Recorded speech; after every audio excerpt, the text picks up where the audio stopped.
Hi, everyone. I'm Kim, and I'm here with Lee, Shira, and Juji. We are four friends, speakers, and professionals from different cultures, backgrounds, and age groups coming together to offer healing and inspiration.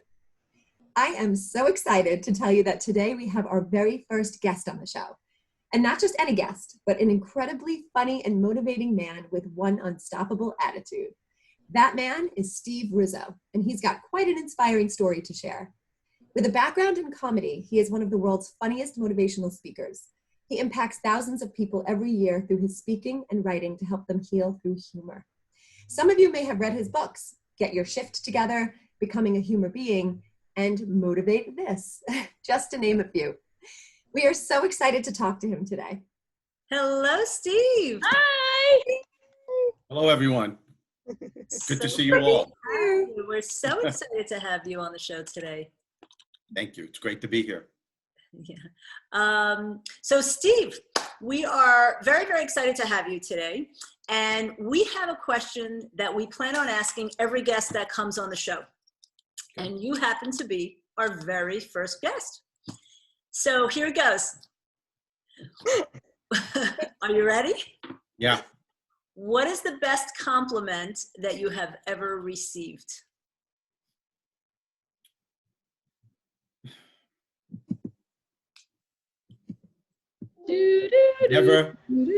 Never has my group learned so much and laughed so hard in one sitting. Thank you very much.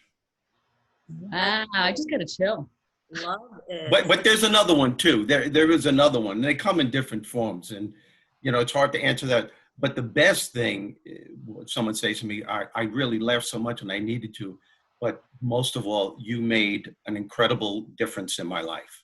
And I think that's what we all do. I mean, this is us. This is what we do. And we all make our own difference in our own way, using your uniqueness, your God-given talent. So, but when someone comes up to me and says that, especially for me, because I spent so many years of my life being a stand-up comedian and making people laugh. But the thing, I know I'm answering this great, so it's a long answer, but there was a point in my comedy career where I knew at some point I was going to do something else, because I love making people laugh. But I started realizing every time I was on the stage that there were people in the audience experiencing challenging times of some kind. Maybe they were going through a divorce. Maybe they were having financial difficulties, or they or a loved one were inflicted with some illness or something. But for those few moments at the comedy club, their challenges, whatever they were, didn't own them, because they allowed themselves to laugh. And we'll get into that a little bit later on. But at that point, I started saying, there's something more to what I'm supposed to be doing with my life. And it took years for me to make that shift, but we'll talk about that later. I'll shut up now, so go ahead. No, that's great. Steve, you coined the term humor being, and I suppose that part of your journey was getting there. So can you tell us the genesis of how you came up with that and what made you realize that there was more than comedy? Wow, see, that question just leads into what I was just saying. And I was writing a book, and it was about the spiritual and the psychological aspects of humor. And I didn't know what to call it. And so as always, when I'm confronted with a challenge, I always have friends that I can call and ask their opinion. And someone just said to me, what is it that you're trying to say? Answer me right now. I said, I'm trying to make people realize that they have a humor being within them. And I don't even know where that came from. And then all of a sudden, my friend said, so you're trying to tell them to become a humor being. And I went, that's the title, Becoming a Humor Being. So I trademarked it. I have it. I also trademarked a PhD, Professional Humor Being. And that all came from that experience that I had on stage. I headlined comedy clubs and theaters and colleges throughout the country. And I'm not saying it to impress you, but to impress upon you. As I said, that every time I was on that stage, I always had this feeling that there were people experiencing those challenges, whatever they were. And I just found that laughter is the pit stop in the rat race of life, in that it gives you enough emotional fuel and repairs to get back into the race again. But the initiative and the proficiency by which we allow ourselves to laugh comes from what I call your humor being. And everyone in this planet, in my view, is born with a humor being within them. Unfortunately, most people go their entire lives never knowing they have this power.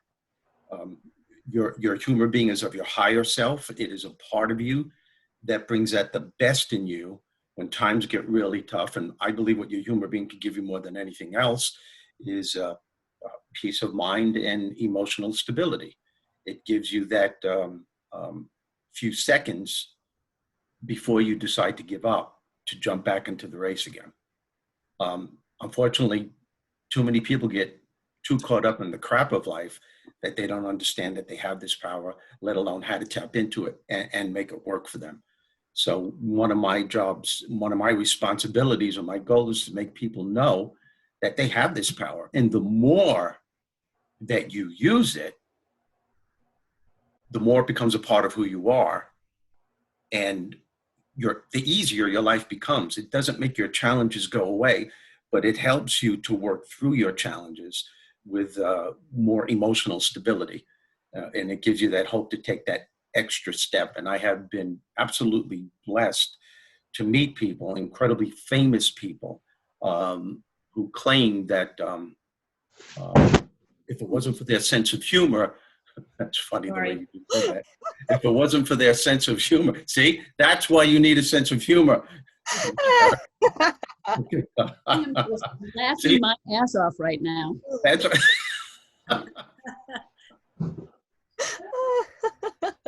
that is perfect. That is perfect. See, now what you could have done, you would have went, oh my God, what happened there? That's going to ruin everything. See, that's my point. That's why you need a sense of humor. Now she's rearranging the whole house. I can't believe this. By the way, that timing was absolutely perfect. You know, when things are challenging, boom. Yes. Do you want a vacuum? We'll wait.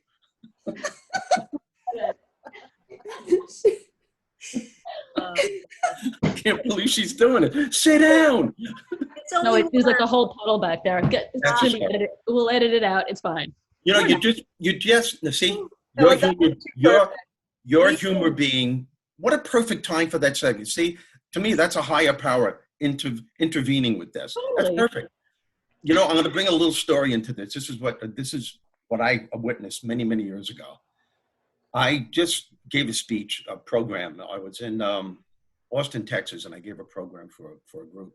And after my program, I walked into this other ballroom where there were thousands of psychologists, very, very important psychologists and psychiatrists in the audience, talking about the differences between Carl Jung and Sigmund Freud. Okay, it was really intense stuff. So this woman comes on stage, and she's talking, and she's having these gestures, and she's talking about Sigmund Freud and his intake on sexuality and stuff like that. And then she's comparing it with Carl Jung's opinion on that. And as she's talking, her slips off and falls down to her ankles. Now there's thousands of people in that audience. I took a deep breath. It was dead silence. You could hear a pin drop. The woman takes a deep breath, and I'm going, that's it. She lost it. She's not going to gain back the attention span. Now, mind you, the slip is at her ankles. She slips out of it. It's hanging on her one ankle. She kicks it away, and she goes, and that is what you call a Freudian slip. And everyone in the audience gave her a standing ovation. It killed. It was the highlight of her whole presentation. Oh, now, my point is, what would have happened if she didn't use her humor being there? What happens if she would have allowed fear in that moment to control her? She would have it would have, because the look on her face, her initial look was like, oh my God, I screwed up. But her sense of humor came to the rescue, her humor being. And that's my point. Her humor being came to the rescue. if we use it in all these circumstances, and we all have relationships with people, and how many times have you had that relationship with your significant other, and something ridiculous is said or done, and all of a sudden, in the heat of that argument, one starts laughing, then the other one starts laughing. And all of a sudden, you're able now to communicate whatever that problem was on a more even keel. That's what it's about. If we allow ourselves. Yeah. Yes. Go ahead. Is there one particular tip you would give someone in finding their humor being if they're just, not even realizing that they have it? Well, awareness is the key. Awareness is the key to anything when you're emotionally distraught. Because as soon as you become aware, you enter into a zone where, in other words, if you're very upset and you think you're going to lose it, if you could say to yourself, oh my God, I'm doing this again. I can't do this. I have an important meeting coming up. It's my child's birthday. I can't go in there in this mood. I can't do this. As soon as you become aware, the negativity ceases because your brain can only focus on one thing at a time. And in that moment of awareness, you now have an opportunity to shift your focus and your way of thinking to reevaluate what's happening. And what you do then is that you allow yourself to be at ease. And by the way, humor doesn't necessarily mean laugh.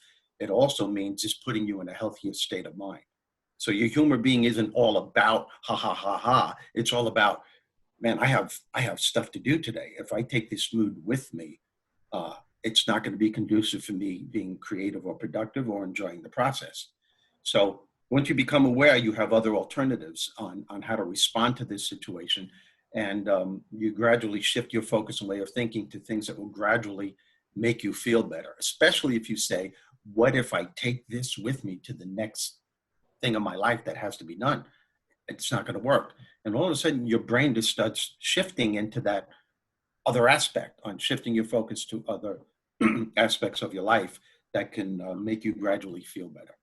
And that's how you handle that. Steve, I have a question for you. So, there's so many different kinds of personalities in the world, and some people are more innately drawn to that kind of being aware or using humor. So have you always been like this, or did you have an evolution of, Always. like the humor helped you with your challenges and all of a sudden you had an awakening and said, oh, I can use this more? Always, but I didn't know when I was younger. I wasn't consciously aware. It became a part of my subconscious. Your subconscious runs 95% of your life. Mm-hmm. And I wasn't aware that I always use humor to get me out of trouble. I hung out with a very tough crowd when I was younger. A lot of my friends are either, I don't want to scare anyone, they're either dead or they're in prison. All right. So I remember one time in particular, I was at a bar and I remember this guy that was 17 years old. I was in the bar and I remember one guy wanted to start a fight with me. He was a big guy. He was from a motorcycle gang. And I don't know what possessed me to do this, but I turned into the lion from the Wizard of Oz immediately. So I looked at him and I went, put him up, put him up. I'll fight you with one hand tied behind my back. Oh and my all God. of a sudden, the guy was in shock and he started laughing and he bought me a beer. So I didn't get my butt kicked. So it helped. Oh, I love it. I love it. I remember when my father said to me the very first time, I think I was maybe 9 or 10 years old, the first time I lied to him. And he was really upset and he looked at me, he said, what kind of idiot do you think I'm? What kind of idiot do you think I am? I said, what are the categories? And he just started laughing and he couldn't help it. I would do it with my mother. My mother would be so upset at us and she's going, I am sick. And I'd go, and tired, and she would look at me, she goes, what is wrong with you? I said, I don't know, where do I start? And all of this, it always got me out of trouble. So I guess I've done it my whole life and I just took it with me. It wasn't until I got older when I looked back and I realized I had this thing that could literally turn, I use my sense of humor when I'm going for interviews, when I'm talking with people, like with my clients. There are clients that are interested in booking me. And I'll have a Zoom conference with them or it'll be on the phone. And I never get into business right away, ever. I do something to make everyone at ease. And it's usually my sense of humor. It's just a part of who I am. And that's my point. The more you use it, the more it becomes a part of who you are. And when I give workshops on this, some people say to me, they go, well, sometimes, it's hard to be funny in a stressful situation. I'm saying that's not the point. Your goal isn't to be funny. Your goal is to see the funny in a stressful situation. You don't have to crack a joke about it, but eventually you could see the humor in it. If you've ever been to a funeral, and if you've ever noticed at the wake service, there are always people somewhere in the room at someone's house after the wake services are over and you go to someone's house. There's always people telling stories about the deceased and people start laughing. And this happened to me once. Years ago, a friend of mine, very close friend of mine, was killed in a car crash. And everyone met at a relative's house. And as you can imagine, people were still consoling one another. And I heard someone telling a story about someone. And I noticed people started laughing, telling stories about my deceased friend. And then someone else started telling another story about my friend's love for football. Someone else got in and started joining in the conversation. Before you know it, everyone was in this one room telling stories, really laughing hard about what a crazy person my friend was. And in the middle of that laughter, I had a feeling come over me that made me view these types of challenges when someone passes on from a different perspective. I had a feeling come over me, and the only way that I could describe this feeling right now is what I call a smile from within. And as a matter of, and we all felt it. We all felt it. And I felt like a part of my friend was still with me and always would be. As a matter of fact, that's what his wife said. His wife said in the middle of all of this, she said, right now, I know this is going to bother me for a long time, but right now I feel like a part of him is still with me and always will be. And her brother said, yeah, it's like a part of him is saying to us, it's okay. I'm okay. Everything is as it should be. And you're going to be okay.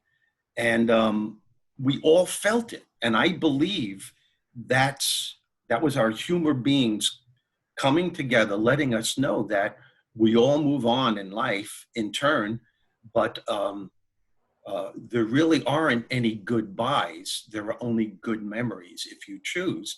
And laughter helps you to focus on that aspect. And laughter helps you to focus that the person may pass on, but the spirit that really constitutes who that person is lives on forever. And that's our choice and our responsibility to remember that. I always say that when something like that happens in your life, suffering is absolutely unavoidable. But just plain suffering can be avoided.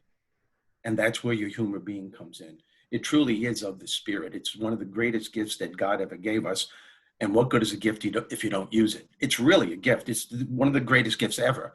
So if you could allow yourself to suffer, because suffer is absolutely part of the healing process. I mean, to say to yourself, I'm not going to cry and I'm not going to, that's the most unjust thing you could ever do to yourself. You're supposed to mourn. You're supposed to heart-wrenching feel bad and let it out of your system. But there's got to come a point where you have to acknowledge this other part of yourself, because that too is part of the healing process. Your humor being is urging you. And even if you can't see the funny in that situation, there will be a point, like say maybe weeks later, where you're going for a walk by yourself, and you notice two children are saying something to each other as they're playing, which strikes a chord that makes you want to at least smile. But a part of you is saying, I can't smile now, I'm still hurting. But the other part is saying, no, this is why you have to smile. And if you could be aware of that, you can harness that, and that can be a part of who you are. And that's a wonderful gift to give to your children, to your grandchildren. I mean, think about it. Kids need to know from the get-go that you're not always going to get what you want, and life is going to be tough. But it's not what happens to you that determines how successful or happy you're going to be. It's what you do about what happens. It's how you view it. It's what you're focusing on. And they need to know that there's always, always, always, as we need to know, time to laugh. That's what your humor being can do. You are certainly speaking our language, that is for sure. And I have to share that, I have a question, but I have to share that while you were speaking just now, I was like like my body was like vibrating, and the words I kept feeling and seeing in my head was humor is love. Like that's what kept coming to me. It was the weirdest thing. I was almost having like an outer body experience. Absolutely. It was Absolutely. beautiful. Every aspect of who we are, every great aspect, every uplifting thing, every insight, everything that can contribute good to you and other people comes from a state of love. That is the foundation. That is the foundation that everyone needs to build their lives on. Everyone. And this is self-love. Like what the awareness, harnessing that, like it's all part of self-love. You know, Steve, I've had like the honor of being your friend for a few years now, and just hearing all of these amazing stories, that things really, interesting and tough things you've gone through. And I would love for you to, I mean, you did a little bit earlier, but I'd love for you to really share with us like how humor has helped you heal. Well, I'll even go a little beyond the humor. You brought up my past and stuff, and it wasn't easy. I still have moments where my past comes back to haunt me. And some people try to say, get rid of your toxic labels. And I say that is impossible. The only thing that you can do with your toxic labels is to become aware that they will always be there, but you can push them back in the recesses of your mind, and you do have the ability to keep them from invading your heart. See, you got to keep them where they are. What do you mean by labels, Steve? Toxic labels of what? Beliefs that you have about yourself. You're not good enough. You're not smart enough. Got it. And that stems from your childhood. That all stems from, the way you were raised.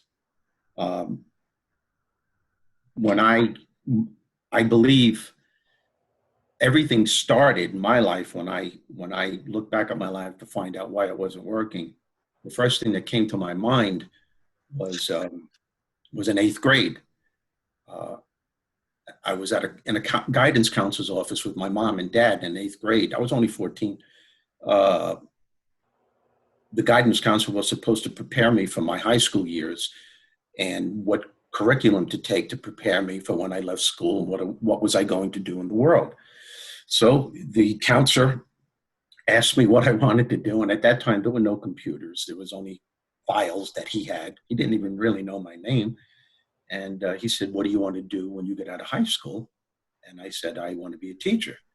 And he told me right in front of my mom and dad that I didn't have what it takes to go to college. And what I heard was I wasn't smart enough. And, of course it was disturbing to me, but I didn't think much of it. But the sad truth, and this is where the toxic labels come in, because they come in from all directions, I believed them. And my mom and dad, as great as they were from the old school, they believed him too. Their mindset was, well, he's got to know what he's talking about. Look at his title, guidance counselor. If he doesn't know, who the hell does?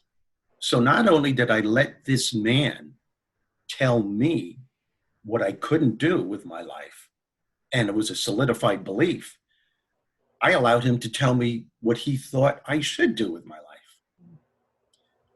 So time went on, to skip a couple of years.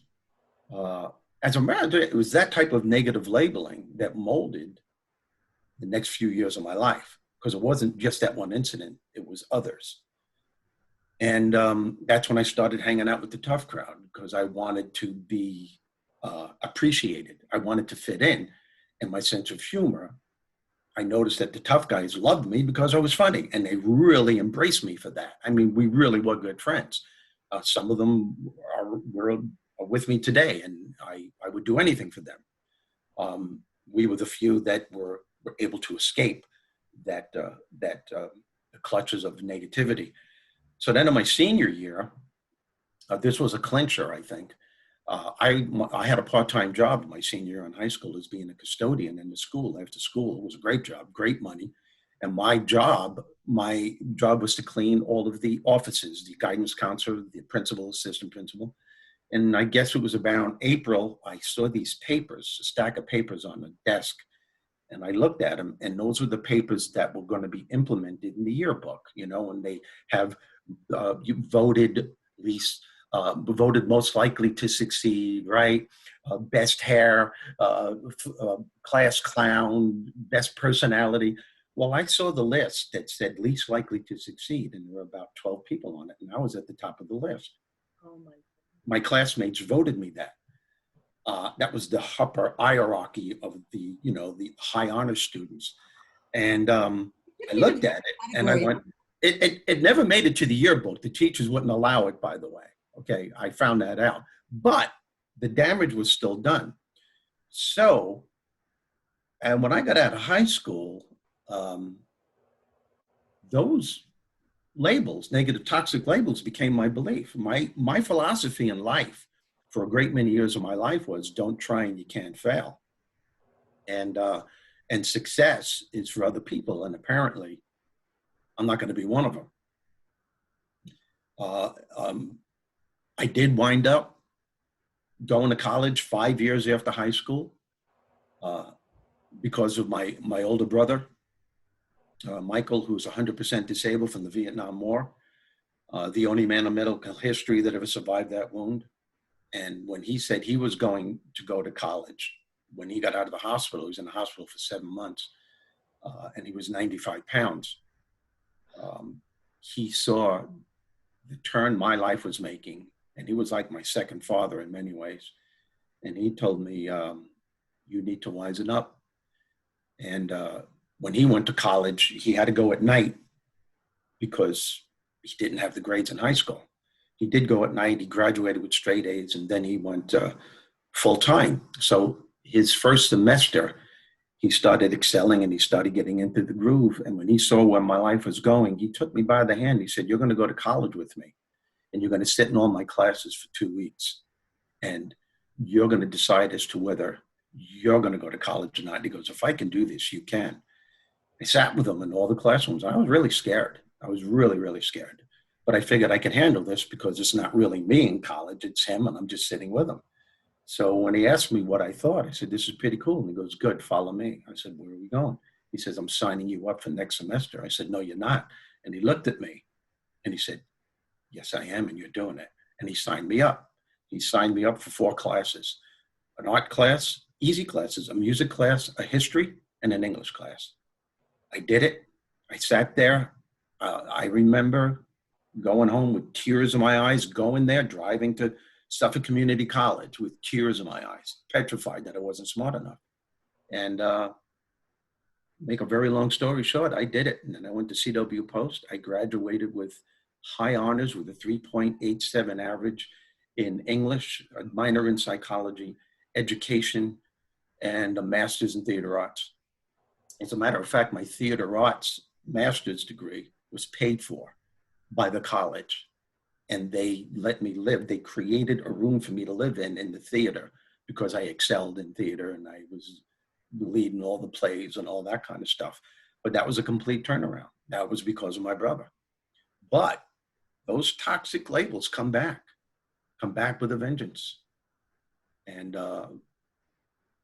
that's, as a matter of fact, is it okay if I continue with this? Yeah. Yeah. All right. Because there's a very important point here. I thought I had all that toxic crap out of the way. So, by the way, I went back after I got my degree. I went back to the same school, West Babylon High School, where I graduated from, and I was a counselor for kids with behavioral problems. That was the same school I graduated from, where I was going to be voted least likely to succeed. And then I taught English for 2 years, and I confronted the guidance counselor. The very first year that I was hired was the year that he was retiring. And I walked into his office. He didn't know me from Adam. He didn't know me at all. My brother was the assistant principal then. And I introduced myself. I said, I just wanted to let you know that you told me I didn't have what it takes to go to college. And I handed him my degrees. I said, I did. I said, now I'm here. I'm a counselor for kids with behavioral problems. And I didn't mean it to upset him, but he got pissed off. He said, I don't have to hear this. I said, yes, you do. He said, you need to leave. I said, I'll leave when I'm finished. So I told him what I said, and he got really angry. And before I closed the door, I stuck my head in. I said, what concerns me? I said, I was lucky enough to break away from those clutches of what you told me I couldn't do. I wonder how many students you said that to, and they're still living the life of failure. And I walked out. And when I left, I felt bad that I said that, but it had to be said. So I thought I had that beat. And my second year teaching, after I was a counselor, I taught English in 8th grade. God, that was a riot. And I loved it. I loved it, especially the students that the other teachers frowned upon and said they weren't smart enough or good enough. I took them under my wings. And as a matter of fact, they still connect with me after 40 years. That was 1980 and 81. They still connect with me, and they still insist on calling me Mr. Rizzo, even though I said, you could call me Steve now. And so I went to, after my second year teaching, I started doing stand-up comedy part-time at the clubs on Long Island.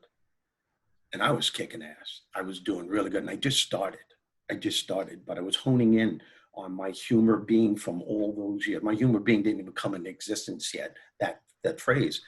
And I started really excelling. And I decided that I'm not going to go back to teaching that following year. I'm going to do comedy full time. As soon as I said that, clubs in the early 80s started opening up all over the country. Everywhere, Des Moines, Iowa, Omaha, Nebraska. Every city had at least two comedy clubs. I started headlining immediately. I was performing with Eddie Murphy, Jerry Seinfeld, Ellen DeGeneres. Drew Carey was my roommate in California, because I had an apartment in California. I got married at that time, and I had a house on Long Island, and I was going back and forth, and everything was going great. And then all of a sudden, without me realizing it, those negative labels came back with a vengeance. I was considered one of the top road acts in the country. Very few comedians wanted to follow me because they couldn't, and I'm not boasting, I'm just saying. So I had a manager, I had an agent, I had a publicist. And I noticed something started happening. In order to make it in this business, in this show business of a comedian, you have to audition at the big clubs in Los Angeles and in New York. Whenever they have a call, they call it a casting call, okay? That's when in the audience is nothing but directors, producers, casting agents looking for talent for sitcoms, movies, commercials. And every time an opportunity came up, I used the excuse that I couldn't do it because I was already booked on the road. I already had a booking in Des Moines, Iowa. And to me, making money to pay for my house was more important than doing something for nothing to be heard by people who could really catapult my career. And I used that as a valid excuse, not knowing unconsciously. I remember I said earlier, your subconscious runs 95% of your life. I was afraid to do it because I was afraid I was going to fail. I was petrified. And after a while, I realized what I was doing to myself. And I said, oh, man, I went on a quest to better myself. I confronted the fear again. And I read every self-help book you could think of. I fell asleep with headphones listening to, at the time, they only had cassette tapes. They didn't even have CDs then, I don't think. I remember. And I fell asleep with cassettes listening to You Can Do It, You're the Best, and all that stuff. I went to 3 Tony Robbins seminars where I became pretty close with him before I even knew what I was going to do. And throughout the years, it didn't happen right away. Throughout the years, a major shift in my attitude started shifting. My belief system was unfaltering. And something weird started happening. The universe started picking up on it. That's the energy I was sending out. And within, I don't know, it just, like it happened so fast, the entertainment business was coming at me and saying, we want you to do this, and we want you to do that. And they were so involved in my life. But the weird thing was, I was no longer interested in them. I wasn't afraid. I was having a calling to do something else. And I noticed in my journals that I kept writing, it was all about being the best I can be. It was about motivating. It was about inspiration. And that's where my brain was going. And I was at a Tony Robbins seminar where I'm looking at him and he had a command of thousands of people. And I'm going, wow. And I picked up my pen without even realizing it. And I wrote on a pad because they didn't have laptops then. No one was taking notes that way. And I started writing unconsciously. I'm writing, I can do this. Put the pen down. 15 minutes later, I picked it up and I wrote, I should do this. And I picked the pen up about another 20 minutes later and I said, damn it, I'm going to do this. I have that paper right now hanging over my bed. It's in glass in a frame. And I said, there's going to be another change in my life. And I decided I was going to be a motivational speaker. Had no idea. So I told my manager, I told my publicist and my agent, this is what I'm going to do. Okay. And they flipped out. This is at the pinnacle of my career. This is when all the casting agents, big time directors are in the audience wanting me to audition. I just knew I wasn't supposed to do it. And I was petrified, but I kept going, forging ahead. My roommate, as I said, was Drew Carey. We had a big argument when I told him I was going to go back home to New York and pursue this other career. He said, how can you leave now when you're so close to making it? And that's when it clicked. And I looked at him. I was very emotional. So was he, because he was yelling at me. I said, how can I be close to something that I don't want anymore? He goes, well, you're not going to do that speaking crap, are you? And I said, yeah, whatever it takes. So I called my wife up, my home in Long Island. I said, I'm coming home. She knew exactly what I meant. She said, I'm here. So I said a prayer the week before I left. And I said, I'm making a big shift here. I said, and I'm scared. I said, but I know I'm supposed to do this. I don't even know what it is that I'm supposed to do, but I know I'm supposed to be doing this thing, this motivation thing. And if this is what I'm supposed to do, send me a sign that I'm doing the right thing. And please send me the people that can help me get there. Mm. This is a pretty cool story. Wow. Wasn't that so powerful? Steve has so many more inspiring stories to share and so much insight to offer. Tune in next week to hear the rest of the conversation. We'll be sure to include his contact info and links to check out his amazing talks down below. And if you enjoyed our show, please click like and subscribe to our channel. Tell a friend, spread the word. Please also let us know if you have any comments or questions, or if there's a topic that you'd like to request. We would love that. We'll see you soon, everyone. Stay safe. Bye.